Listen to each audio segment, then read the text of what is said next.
The Serengeti will, and where life unfolds in rhythms older than time itself. But on this morning, beneath that endless African sky, something feels wrong.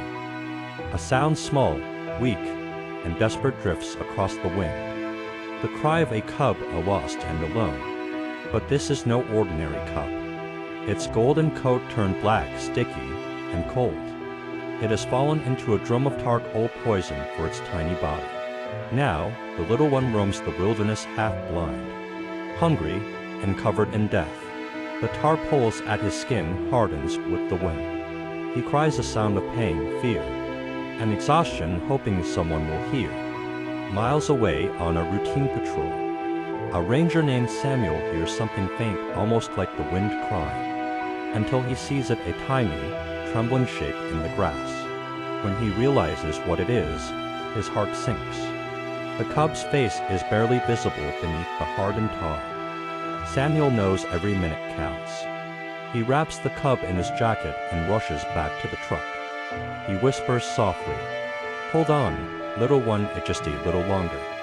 Back at the Serengeti Ranger Station, the team springs into action. The cub is laid in an animal cage, motionless, barely breathing.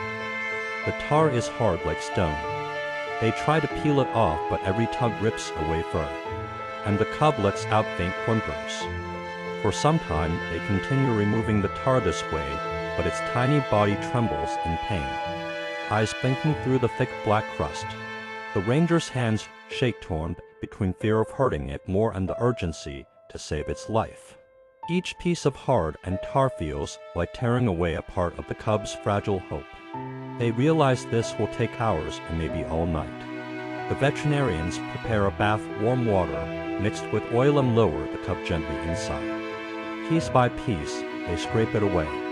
For hours they work, whispering encouragement as if the cub could hear. And then, beneath the darkness, the light returns. The cub's true color gold as the Serengeti sun begins to shine once more. He opens his eyes. In the days that follow, a young ranger named Anna takes over his care. She feeds him warm milk from a bottle, wipes his fur with gentle hands. He's a symbol of how fragile, yet resilient, life in the wild can be.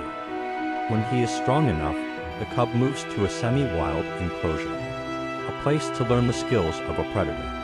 And it teaches him to stalk, to search, to pounce. Sometimes using food, sometimes with toy prey. Each day, his instinct sharpened. His muscles grow stronger. The cub who once could barely stand, now moves like a hunter-born. Rangers are happy watching it to be strong enough to survive on its own. But deep down they know the time is near, time of it going away. At dawn, the team prepares for his release. They drive deep into the wilderness, to the land where lions still rule.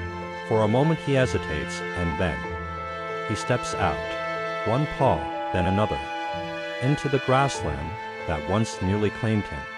Freedom has a price, but he has earned every breath of it. Months pass, and one day, the rangers spot a lion. They don't recognize, but eyes they could never forget. It's him, the cub once covered in tar, now a father, a king owl who rose from darkness.